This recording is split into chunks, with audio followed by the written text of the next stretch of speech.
Bismillahirrahmanirrahim. Assalamualaikum warahmatullahi wabarakatuh. Alhamdulillahirabbil alamin. Walladzi arsala rasulahu bil huda wa dinil haqq liyudhhirahu 'ala dini kulli. Wakafa billahi syahida wa asyhadu an la ilaha illallah wahdahu la syarikalah wa asyhadu anna Muhammadan abduhu wa rasuluh. Allahumma shalli ala Muhammad wa ala alihi wa ashabihi wa man tabi'ahum bi ihsanin ila yaumiddin. Ya ayyuhan nas ittaqu rabbakum alladzi khalaqakum min nafsin wahidah wa khalaqa minha zawjaha Fabassa minhuma rijalan katsiran wa nisaa'a wattaqullaha alladzi tasaaluna bihi wal arham innallaha kana 'alaikum raqiba wa ba'd. Fa inna asdaqal hadisi kitabullah wa khairal hadyi hadi Muhammadin sallallahu alaihi wasallam wa syarrul umuri muhdatsatuha fa inna kullu muhdatsatin bid'ah wa kullu bid'atin dhalalah wa kullu dhalalatin finnar. Ayyuhal ikhwah, azza subhanahu wa ta'ala, kita haturkan pada Allah Ta'ala dengan syukur kita pakai lafaz alhamdulillah bi nikmatihi tatimmus shalihat. Pujian kita haturkan kepada Allah dengan sebab nikmatnya amal saleh semakin sempurna. Apa itu bentuk amal nikmat yang ada? Kesempatan kita berestafet. Karena dikatakan hidup itu estafet. Nafas itu hanya menghirup dan menghembus. Ketika hanya sekali, setelahnya mati, gimana? Tapi ketika berestafet itulah kehidupan. Iman pun juga demikian. Bila kewajiban itu hanya satu, dikerjakan selesai, mati, sudah. Tapi ketika kehidupan masih berkelanjutan, itu pun juga berestafet. Itulah perintah Allah Ta'ala, fa idza faraghta fansab. Bila kamu telah selesai satu kegiatan, tindak lanjuti, diestafeti, dibikin bermata rantai dengan amalan-amalan berikutnya. Sampai kapan? Sampai mati. Karena taruhan nasib itu ketika proses nyawa dicabut. Makanya Allah firmankan wa'bud rabbaka hatta ya'tiyakal yakin. Beribadahlah kamu kepada Allah bersifat terus berestafet. Kapan berhenti? Bila nyawa sudah dicabut. Dan itu juga disabdakan Nabi SAW, innamal a'malu bi khawatimiha, rawal Bukhari. Amal itu dinilai pada ujung akhirnya.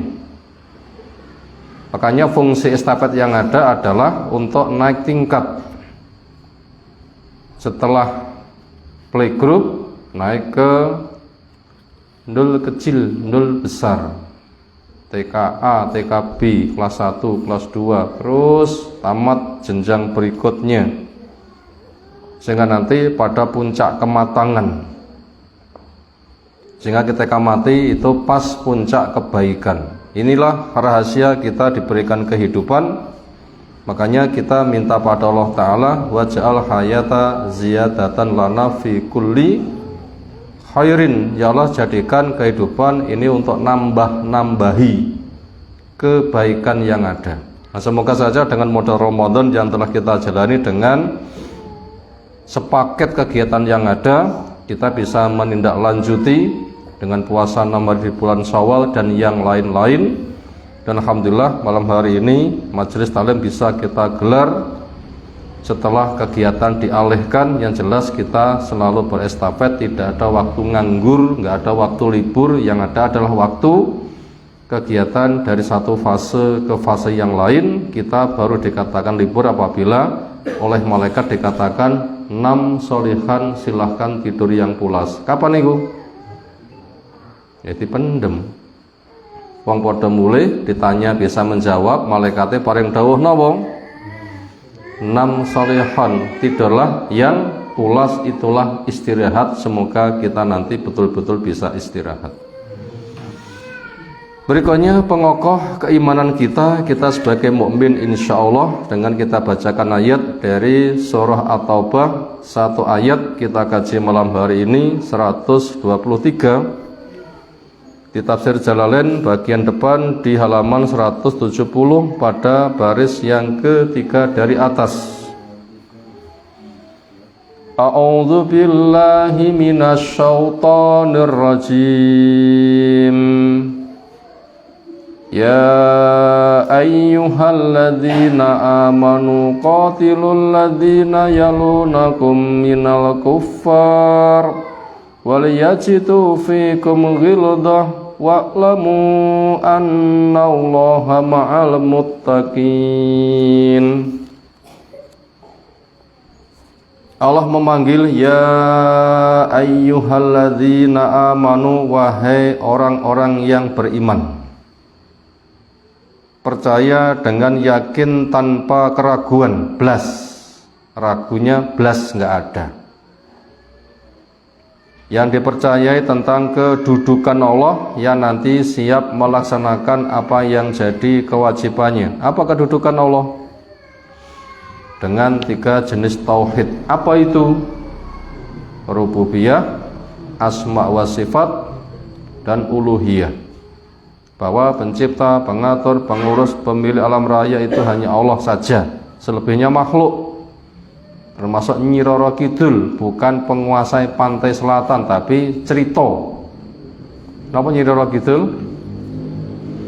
Bukan penguasa pantai selatan, tapi cerita. Penguasa itu adalah Allah Subhanahu wa taala alam raya. Dikenali nama-namanya menunjukkan keagungannya. Dan kita amat sangat kecil. Bumi yang kita pijak digambarkan biji jeruk. Cilik napa gede? Matahari yang kita saksikan digambarkan sak gede bola basket. Gede pundi?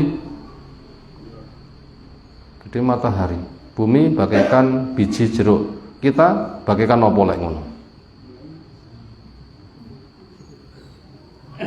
Lautan yang gak karuan itu hanya berada pada biji jeruk. Lek dikelompokne dadi sak gedene bola basket butuh biji jeruk pinten? Sementara matahari itu hanya sebarang kecil dari tengkurape langit. Seperti apa gedene langit? Apalagi 7, apalagi ada ars. Karena langit dibanding dengan ars bagaikan cincin dibuang di padang pasir. Allah lebih gede lagi. Makanya kita jangan takjub kepada kemewahan dunia. Itu hanya fata morgana. Disawang koyok yoyo dong diparani hilang, tinggal mati gak digowo. Gak bener cari penggunakannya, hisapnya malah abot. Nggih mboten? Itu sebatas menggiring kepada kita untuk mengetahui nama-nama Allah alangkah agungnya. Sehingga kita nanti akan merasa kecil sekali dan siap digiring untuk tunduk kepada Allah. Itulah namanya tauhid uluhiyah, kesiapan hamba menghamba dengan tulus kepada Allah Ta'ala dengan ditauhidkan. Allah saja yang disembah, cara Allah saja yang dipakai, rahmat fadilah Allah saja yang diharapkan. Itu semuanya diyakini di hati, 1. 2 diikrarkan dengan lisan, 3 diwujudkan dengan amal ketaatan yang kita wajib cari ilmu. Gak oleh taat kecuali pakai ilmu. Ilmu syar'i itu ada Al-Quran, ditafsirkan dengan sunnah yang sahih. Sebagaimana para sahabat diajari beramal, sukses kepada mereka kita berkarya Dan itu Allah katakan fa in amanu bimisli ma amantum bihi faqad ihtadaw. Jika manusia imannya kaya iman kamu, siapa kamu itu?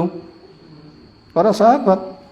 Percontohan itu, maka mereka telah betul berada di atas jalan petunjuk. Lek gak ngono salah. Karena kita sudah berdoa dengan ihdinas siratal mustaqim, ya Allah bimbing saya ke jalan yang lurus. Sudah ada contohnya jalan yang lurus itu. Siratal ladzina an'amta 'alaihim, jalannya orang yang kau beri nikmat kepada mereka. Sinten? Wa may yuti'illaha war rasul faulaika ma'al ladzina an'ama Allahu 'alaihim. Siapa yang mentaati Allah, mentaati Rasul, mereka dibersamakan dengan orang-orang yang Allah memberi nikmat. Siapa orang yang diberi nikmat oleh Allah? Minan nabiyyin wasiddiqin wasyuhada wassolihin. Itu sahabat semua itu. Itu sahabat, bukan kita. Karena ayat itu turun sempurna kita belum ada.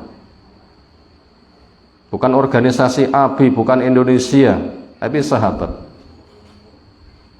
Kepada mereka kita minta, seperti mereka kita minta, seperti mereka kita minta, yaitu siratal ladzina an'amta 'alaihim. Itulah namanya keimanan. Seperti itulah keimanan yang kita pupuk. Mereka hidup dipanggil nyambut, makanya Allah memanggil dengan kasih sayang. Di sana ada proyek kebaikan supaya diraih atau ada bahaya supaya mereka bisa menghindar, sehingga mereka bisa sukses besar. Di sini proyeknya apa? Qatilu, perangilah,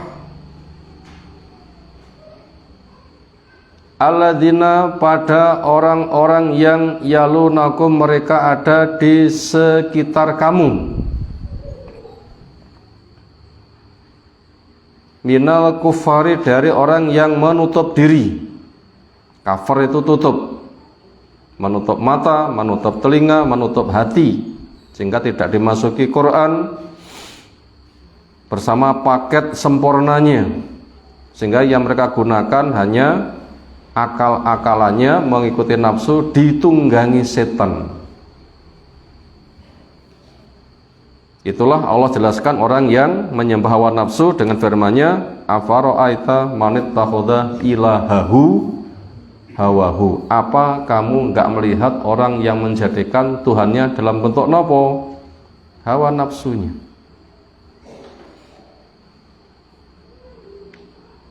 Sehingga mereka jelas menolak kepada hukum Allah. Sehingga ayatnya dituduh katanya dongeng, nabinya katanya tukang sihir dan gila.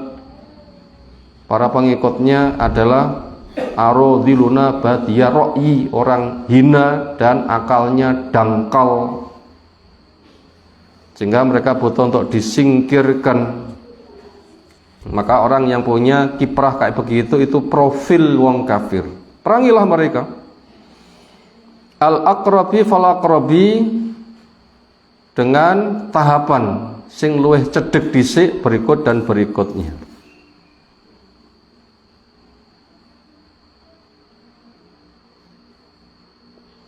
Al-aqrabi fa-aqrabihim fa-aqrabi minhum wal yajidu, dan supaya mereka menjumpai, wong kafir itu supaya menjumpai fikum, pada diri kamu, ghildzatan, yaitu syiddatan, tegas, yaitu aghlidu alaihim, supaya kamu bertindak tegas kepada orang kafir. Wa'lamu, dan ketahuilah, bukan sebatas tahu, sebatas pengetahuan, tetapi yakin akan membuahkan amal. Annallaha, sesungguhnya Allah, ma'al muttaqin, bersama orang yang takwa. Di sini bersama yang bersifat umum dan khusus. Bersama bersifat umum itu melihat, mendengar, mengetahui. Khusus maknanya bila auni wan nasri, dengan bantuan dan pertolongan. Bersamanya Allah kepada orang kafir itu adalah melihat, mengetahui, menghisap. Tapi kepada orang beriman melihat, mendengar, mengetahui, menolong. Sama-sama Allah membersamai mereka, tapi maknanya berbeda. Sementara makna takwa adalah orang yang menjaga diri jangan sampai terkena murka dan siksa Allah. Makanya puasa itu latihan takwa. Ngempet, imsak, sehingga jalan surga ditempuh, sifat aras-arasan dikendalikan, jalan neraka ditinggalkan, sifat semangat neraka juga dikendalikan. Masing-masing punya makna ngempet. Sumber dosa itu adalah mulut dan kelamin, puasa pengendaliannya, sehingga didekatkan pada Allah Ta'ala dengan ibadah, pahala masih disimpan, didekatkan dengan banyak ilmu, zikir, dan banyak nabung. Itu jelas-jelas untuk kepentingan di akhirat, nanti Allah sendiri akan memberikan.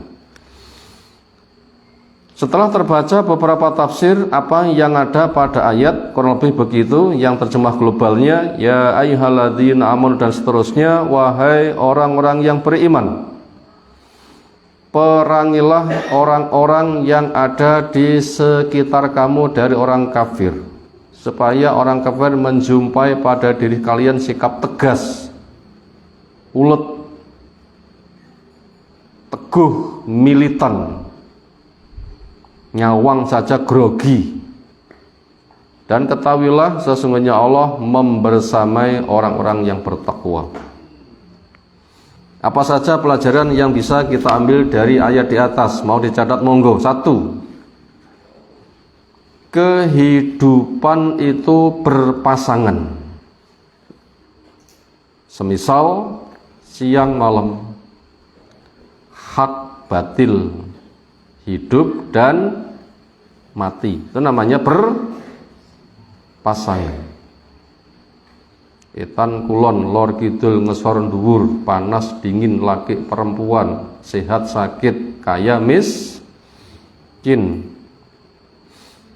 Kehidupan itu berpasangan sebagaimana sudah kita urai dan itu mudah dipahami. Nomor 2, kebenaran itu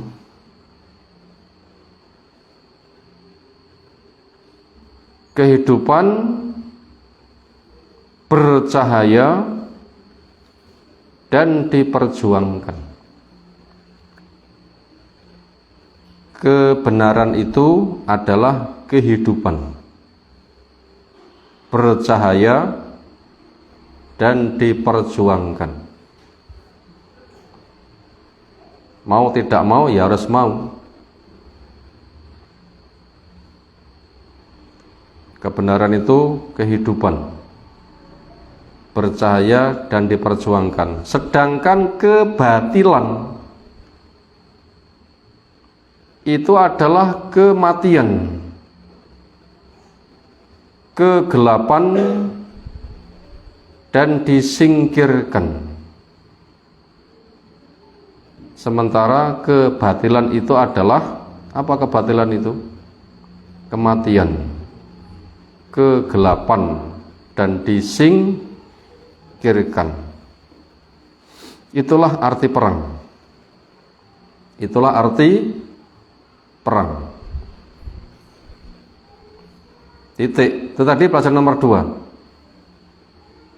Bila kita memahami makna perang dengan bahasa di atas, seolah pemahaman kita luas. Sehingga apabila ada perintah perang dalam Islam itu enggak ada kesan Islam itu teroris, galak, kayak tutup grupe disingkirkan, dimusnahkan, seolah mereka neraka kabeh. Enggak ada kesan seperti itu. Makanya kita butuh jabarkan. Dan itu adalah fitrah. Apa? Kebenaran itu adalah kehidupan, bercahaya itu diperjuangkan. Sementara kebatilan itu adalah kematian, kegelapan dan disingkirkan. Maka yang cahaya diperjuangkan, yang kegelapan disingkirkan, itu namanya perang. Dan itu sudah menjadi ungkapan umum. Habis gelap terbitlah perang. Memang Islam datang yukhrijuhum minaz zulumat ila nur, mengeluarkan manusia dari gelap menuju ke cahaya. Proses itu itulah namanya perang. Sak menika kita nedeng-nedengi perang mboten sak menika. Nggih, perang napa? Memang menghilangkan kegelapan, meraih cahaya. Nggak ada ilmu itu gelap, ilmu itu cahaya. Pakai ngoten, ini pakai perang tau ngoten niku. Ngeri mboten kalau kita sak menika. Oh, malah mesam-mesem menanya. Malah mesam-mesem. Makanya kita pahami Islam dengan benar. Itu tadi pelajaran nomor 2. Sebuah ungkapan untuk memudahkan pemahaman dan supaya ada kesan Islam itu indah. Bahkan itu kebutuhan. Nomor 3, urutan perang. Urutan perang. 1, jihad terbesar. 2, hijrah. 3, membela diri. 4, penawaran pada dunia. 4, penawaran pada dunia dengan 3 hal. 1, masuklah Islam. Atau nomor 2, tunduklah pada Islam. Atau yang ketiga, taruhan nasib. Atau yang ketiga, taruhan nasib, yaitu hidup atau mati. Yaitu hidup atau mati. Wujudnya tegak tauhid dan hilangnya syirik. Wujudnya tegaknya tauhid dan hilangnya syirik. Kita ulang poin ketiga. Urutan perang. 1, jihad terbesar. 2, hijrah. 3, membela diri. 4, penawaran pada dunia dengan 3 hal. 1, masuk Islam. Atau nomor 2, tunduk. Atau nomor 3, taruhan nasib, yaitu hidup atau mati. Wujudnya tegak tauhid dan hilangnya syirik. Itu tadi urutan perang.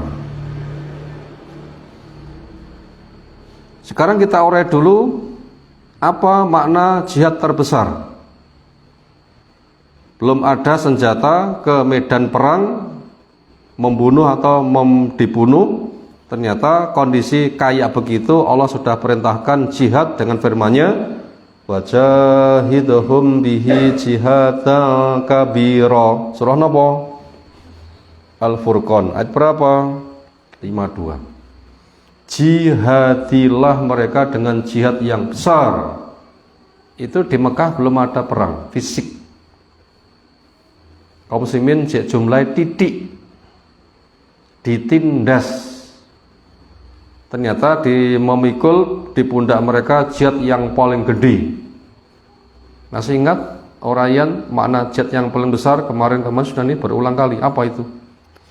Ilmu. 2, amal. 3, dakwah, kaderisasi, pendidikan dari semua tingkatan terendah sampai tertinggi. Lalu banyak memberi maaf dan sabar. Itu jihad terbesar. Kenapa? Melibatkan semua orang tanpa kecuali. Laki, perempuan, tua, muda, sehat, sakit, duwe duit, orang duwe duit, semuanya punya kewajiban memikul jihad yang paling besar. Kenapa? Semuanya wajib cari ilmu.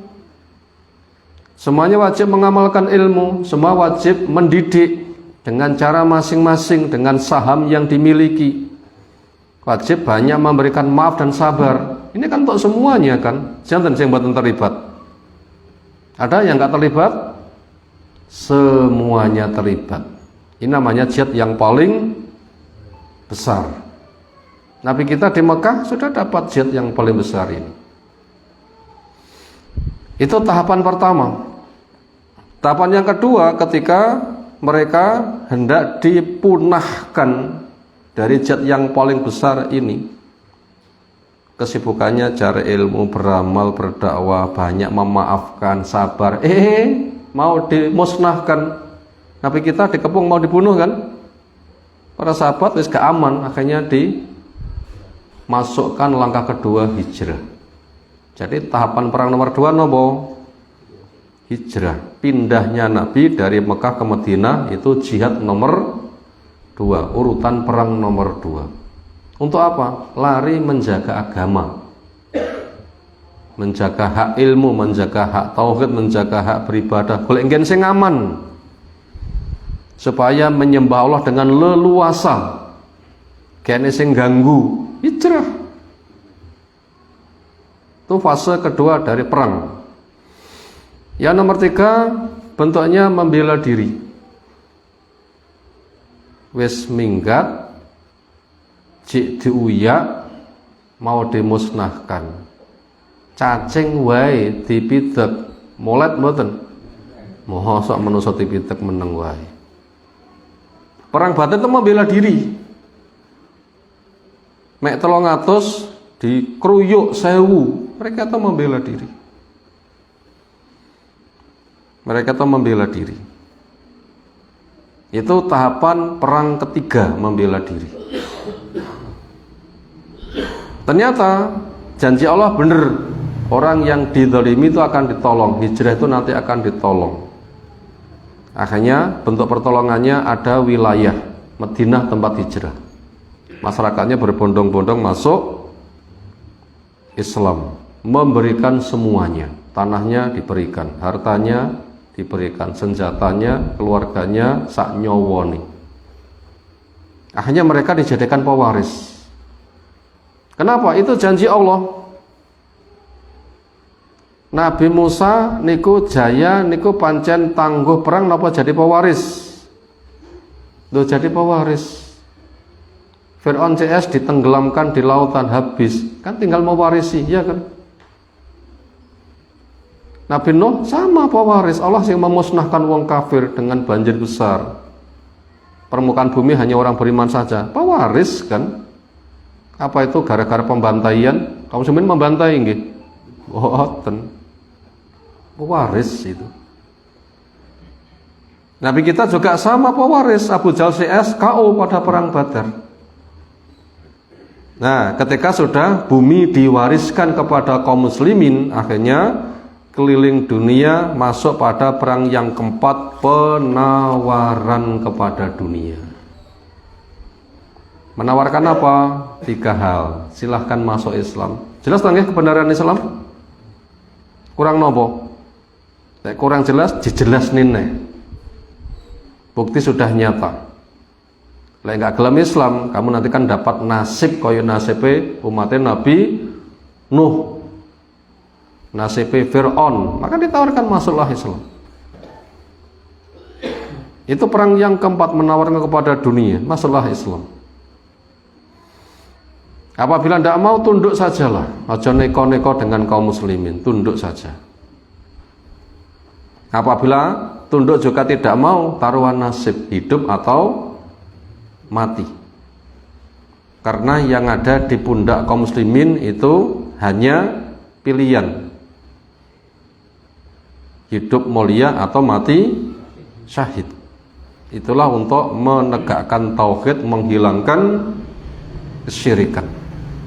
Nah, ini puncak jihad yang keempat.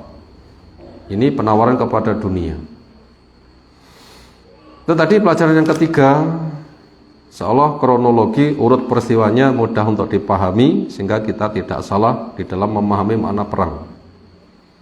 Setelah kita urai keadaan yang kita jalani dari 4 macam perang di atas, yang mana kira-kira keadaan kita? Nomor 1, napa nomor 2, napa nomor 3, napa nomor 4? Nomor 1 apa? Jihad yang paling besar. Apa itu kegiatannya? Cari ilmu, beramal, berdakwah, pendidikan, banyak memberikan maaf dan sabar. Kita badai budal hijrah nggih, ibaratnya keng Mekah ta Madinah nggih.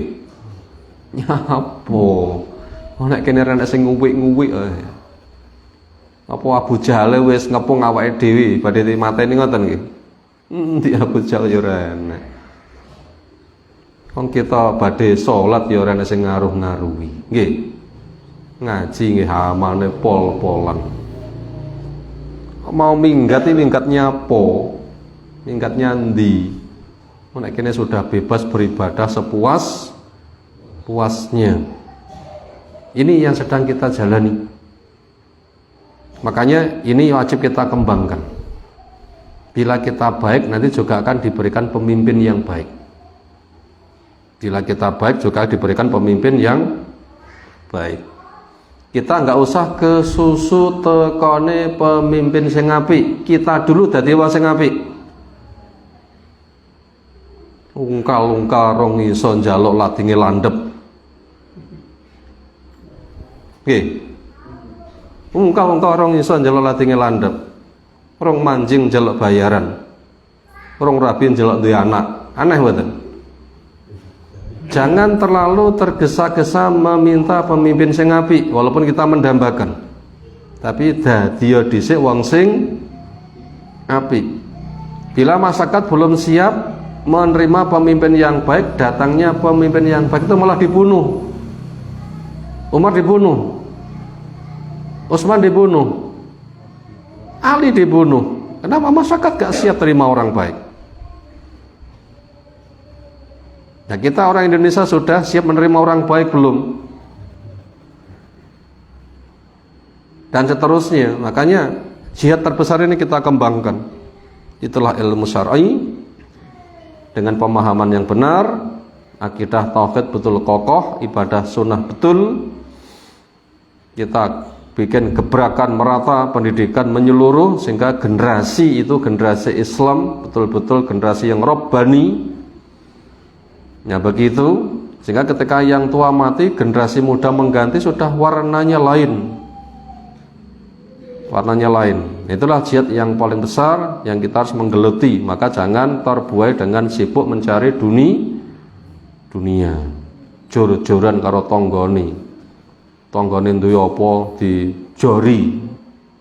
Bila sibuk hanya sebatas untuk itu namanya kehancuran. Maka Allah berpesan, wala tulku biadikum ila at-tahlukah. Jangan kamu campakkan dirimu dengan kehancuran, yaitu sibuk ngurusi ekonomi, nggak sibuk memikirkan dakwah dan kaderisasi generasi yang unggul, mek jor-joran ngepii keduniaannya.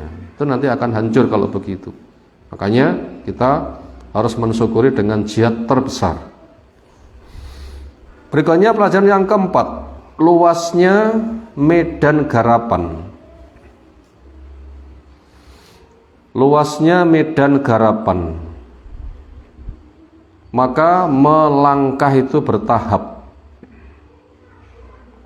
Luasnya medan garapan. Maka langkah itu bertahap. Napa tahapan? 1. Jihad terbesar. 2. Hijrah. 3. Membela diri. 4. Penawaran. 3 hal. Diawali lokal, lingkungan, dan dunia.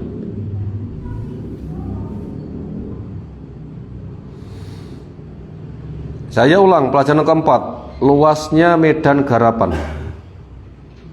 Maka langkah itu bertahap.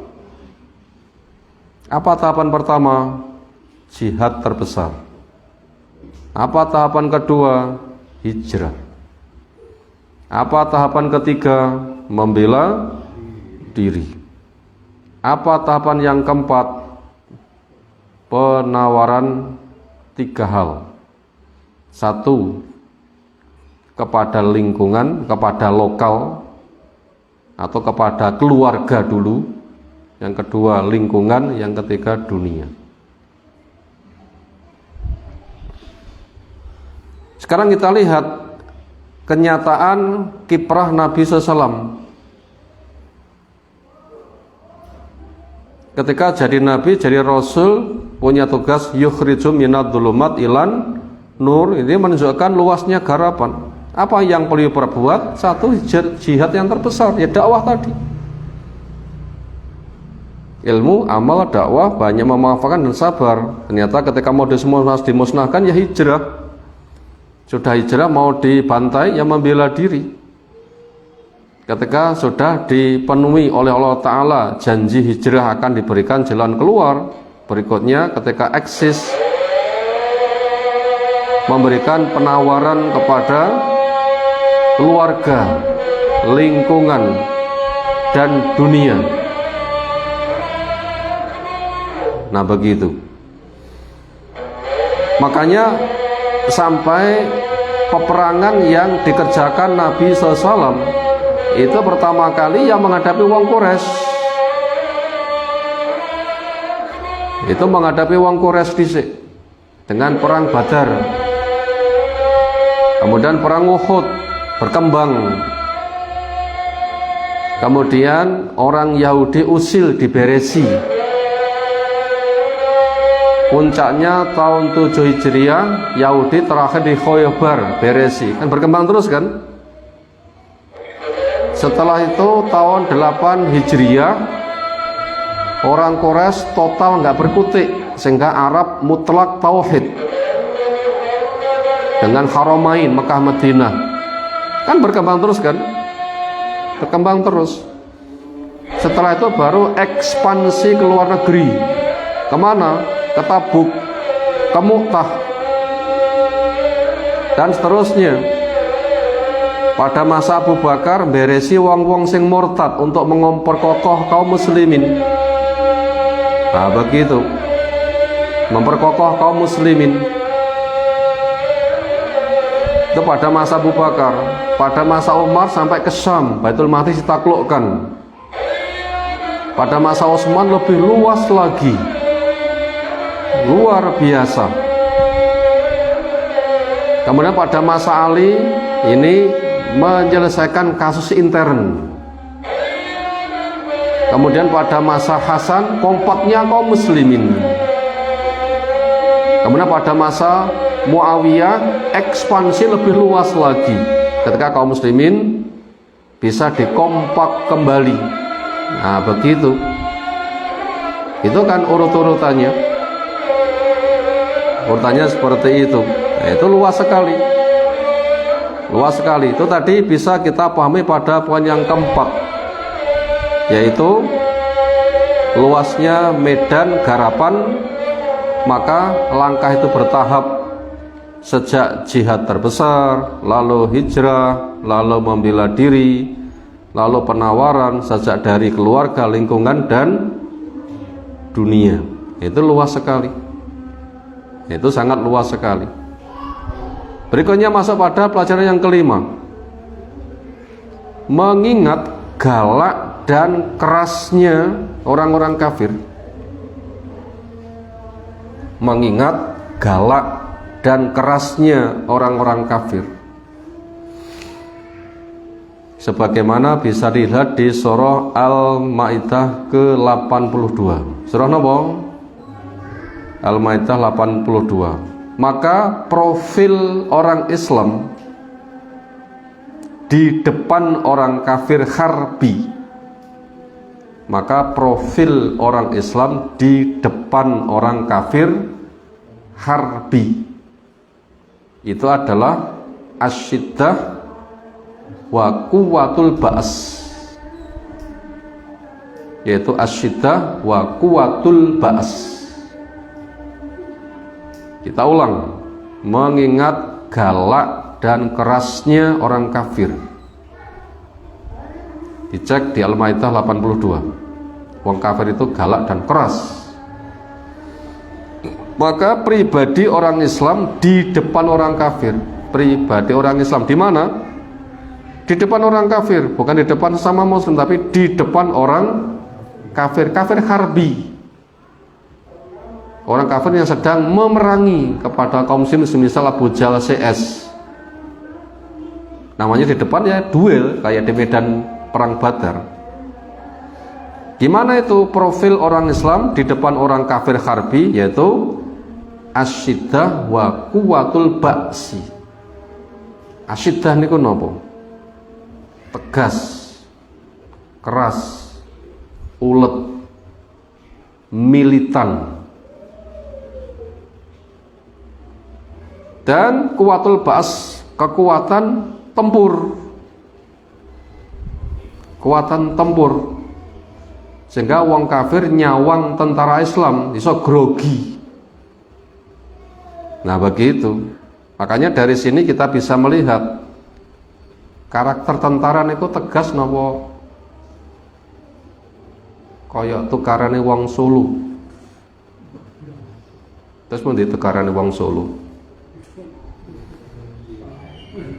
Utawa kados pasukan Budrek.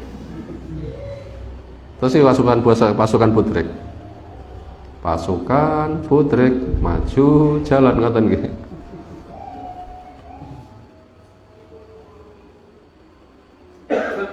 Nah itu poin yang kelima ini penting. Sekarang kita lihat bagaimana galak dan kerasnya orang kafir. Allah sudah kabarkan ada di Al-Maidah 82. Napa isini? La tajidanna asyaddan nasi adawatan lilladzina amanu alladzina la tajidanna asyaddan nasi adawatan lilladzina amanu al-yahud walladzina asyraku. Kamu pasti jumpai orang yang paling keras permusuhannya kepada orang beriman. Siapa? Yahudi dan orang-orang musyrik. Tidak percaya, lihatlah gimana orang musyrik di masa Nabi SAW yang menyiksa pol-polan kepada kaum muslimin. Lihat saja kisahnya Ashabul Ukhdud gimana, dan macem-macem. Orang itu bila tahu sejarahnya kan tahu sendiri. Yahudi pun juga sama, super galak. Tidak percaya, lihat gimana kondisi Yahudi di Palestina. Sampai sekarang gimana kondisi mereka. Masa kita nggak paham? Itu karakter mereka bisa disaksikan dari masa ke masa. Galak dan keras. Dan mereka itu penyakit yang paling kronis. Makanya sikap orang Islam di depan mereka itu adalah asyiddah wa quwwatul ba's. Nah begitu. Quwwatul ba's. Itu memang perintah dari ayat wal yajidu fikum ghildzah, supaya mereka menjumpai pada diri kamu itu asyiddah wa quwwatul ba's. Itu diantara tafsirannya. Makanya yang namanya militer itu ya orangnya itu ya tegas, tegel, siap bertindak, gak tanggung-tanggung. Makanya pelatihan dari tentara pun juga berat sekali. Dan seterusnya. Itu tadi pelajaran yang kelima, mengingat galak dan kerasnya orang kafir, maka profil orang Islam di depan orang kafir itu dengan ghildzah, yaitu asyiddah wa quwwatul ba's. Terakhir pelajaran yang keenam, kunci menang itu adalah takwa. Apa kunci menang? Adalah ketakwaan. Janji Allah pasti. Apa tadi ayatnya? Wa'lamu annallaha ma'a al-muttaqin. Ketahuilah Allah itu membersamai orang-orang yang takwa. Makanya perang di dalam Islam itu seringnya terjadi di bulan Ramadan. Kenapa? Puncak takwa. Setidaknya dua yang kita ambil contoh di bulan Ramadan kabeh, setidaknya dua itu paling monumental. Satu, perang Badar, tanggal pinten? 17 Ramadan. Itu bukan nuzul Quran, tapi nuzulun nusrah, turunnya pertolongan, menang perang Badar. Wa ma anzalna ala bina yaumal furqan yauma iltaqa al jam'an, itu turunnya pertolongan, bukan turunnya Al-Qur'an. Itu perang Badar tanggal 17 Ramadan. Tuh. Puncak takwa kan, menang kan perang. Piye posane? Mungkin gak apa-apa diganti di hari yang lain. Nah begitu, apalagi yang monumental saja. Dua, satu Badar sudah, yang kedua penaklukan kota Mekah. Penaklukan kota Mekah. Itu juga Ramadan. Itu juga Ramadan. Sampai-sampai perang Tabuk di musim panas itu Sya'ban juga mendekati Ramadan. Juga Sya'ban itu mendekati Ramadan. Kenapa? Memang takwa itu kunci. Makanya kaum muslimin apabila pengen menang, takwa ini harus. Makanya nilai-nilai Ramadan adanya jangan hanya ada di bulan Ramadan. Itu pelatihan. Berikutnya, wujudkan terampilmu. Mosok bar terampil nggak tandan, bar kursus jahit jebule penggayane mek manjing besik-besik suket. Sumpet mboten? Nek mau kursus modest lah. Rata praktek nih, jadi jahitnya wis pinter. Ternyata penggayaanmu mek besik-besik suket. Lah mau kursus kok nggih apa? Pengge ngoten nggih kira-kira nggih. Nggih nuwun sewu lho nggih. Niki kok nyindir sing besik-besik suket mboten. Terus saya tersinggung. Bukan begitu maksudnya. Artinya itu meninggalkan keterampilan alih profesi. Ya rugilah kalau begitu. Maknanya seperti itu. Itu takwa itu harus jadi kunci. Ini sudah kunci. Makanya siapa pengen menang itu ketakwaan, bukan jumlah. Demikian yang kita kaji pelajaran malam hari ini, satu ayat insyaallah sudah cukup luas. Semoga apa yang telah kita sampaikan kita berharap benar dan diberikan ilmu bermanfaat. Bila salah kita dibenahi sehingga kita bisa berbenah lebih baik lagi. Ada tanggapan? Disilahkan. Nomor 4 bagian yang kecil. Kita ini pelaku Islam. Kalau didolimi pada lawan-lawan kita, terus dikuyo-kuyo, bagaimana cara membela diri? Apakah kita menunggu ulil amri atau bagaimana? Kayaknya kita kalau di Indonesia kayak begini kok nggak mengalami. Ya napa kasusnya ya yo. Paling ra diundang gendone mek digerenengi ae. Kan nggak ada tindakan kan. Ayo napa kira-kira? Kayaknya ndak ada. Opo? Kita disakiti karena keislaman kita, di lingkungan kita apa kira-kira? Ngaji nggih ditunggone perangkat desa, lapore mawon kalau ngaji diganggu. Nah, perangkat desa singgol mawon nanti beresi mungkin. Nggih mboten? Oh, napa kira-kira? Contohnya pun kita dikuyo-kuyo, apa sikap kita? Sekarang apa model dikuyo-kuyo itu apa dulu? Nah sekarang kita lihat dikuyo-kuyo yang betul-betul dikuyo-kuyo. Sehingga kaum muslimin nggak bisa membela diri. Nah bisa saja nggak bisa membela diri. Abu Bakar pun juga diisukan mati. Nabi kita pun juga ketika sujud dibeleki cengeli, isi wetenge honto, dicekik. Ya banyak sabar memberikan maaf. Dan hanya mendoakan, ya Allah aku serahkan kepadamu nasibe Abu Jahal CS. Nah begitu, kayaknya kondisi itu kita belum mengalami. Andaikan toh mengalami, ya disenggol hai pamong tisone, kalau ngaji diganggu. Nah begitu, laporkan saja. Insyaallah kita di Indonesia akan dilindungi. Dilindungi betul? Dilindungi. Lihat undang-undangnya itu kan sangat jelas sekali. Kalau alam, apa lagi? Yeah.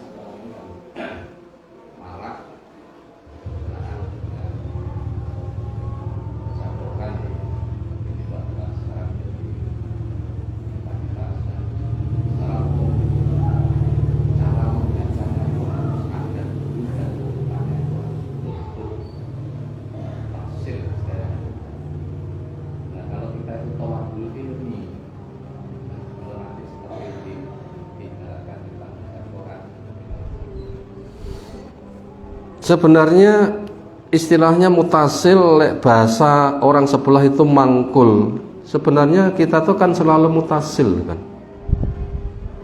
Kan selalu mangkul kan, bersilsilah. Cuma resmi atau tidak resmi saja. Kita yang di sini apakah tidak dikira mangkul, nggak dikira mutasil, nggak sambung. Cuma nggak resmi saja, nggak diwai ijazah. Yang dapat ijazah kan nggak banyak. Yang betul-betul mutasil mangkul ya mahasiswa yang sekolahnya Madinah, enak ijazah. Ya kita kira itu sama saja itu sebenarnya. Masyarakat kalau ini gurune, kan sudah kan apa nggak mutasil. Lah kita sini desa ngene iki sapa gurune? Basim ya wis ngaji dhewe nyang Saudi. Sak Rafiq juga ngaji dhewe. Saya juga salah satu dari murid mereka mengembangkan. Bahkan Syekh Timur Tengah sering ke Indonesia untuk mengadakan daurah untuk menyampaikan pemahaman yang hak, diterima nanti disebarkan ke masyarakat. Apa ngono iki enggak mutasil? Sama ya, cuma enggak diwai ijazah wae lho ya. Sama. Quran pun juga dari satu generasi ke generasi sama kan, cuma nggak berijazah saja. Yang jelas tidak ada di antara kita itu nggak dikenal sama sekali, kemudian mempelajari hasil belajar sampaikan nggak ada. Kita itu semua itu dari gurunya dari gurunya semuanya, cuma nggak berijazah saja. Itu sudah sah itu, dan kita tidak harus masuk kepada organisasi khusus yang duwe sanad mek grup ekono tok, ndak bisa. Sing duwe sanad saliyane dhek itu wahe. Akeh napa wahe? Wah, akeh pol. Maka apabila sebatas mek urut-urutan mutasil sambung saja bersanad, saya pun juga sudah mulai mengantongi undangan untuk perijazahan Meian. Kapan? 29 Mei sampai 3 Juni ini ada daurah ke Batu Malang. Syekhnya dari Timur Tengah selama 6 hari. Mereka pun juga dari gurunya ke Indonesia untuk menyampaikan. Saya pulang pun juga menyampaikan dan sebagainya. Nah seperti itu, apa enggak mutasil ya seperti itu? Mutasil udah, cuma enggak berijazah. Nomor klogen ijazah kira-kira. Maksudnya gini, seakan-akan kalau itu selalu dibuka gitu. Seakan-akan kita itu kan enggak begitu pernah untuk diajar seperti itu gitu. Seakan-akan kami yang menerima kalimat-kalimat seperti itu seakan-akan berdosa. Itu belum mutasil, suci. Seperti itu kan. Kalau sering itu disampaikan, kita pasti ada satu goyah kan. Kalau memang harus seperti itu. Ya itu tadi jawabannya begitu, sudah mutasil sudah. Makanya kita paham dulu mata mutasil itu apa. Sudah kita sampaikan, kita paham, insyaallah nanti mudah untuk dijawab. Wallahu a'lam. Apalagi. Demikian, subhanakallahumma bihamdika asyhadu an la ilaha illa anta astaghfiruka wa atubu ilaik. Assalamualaikum warahmatullahi wabarakatuh.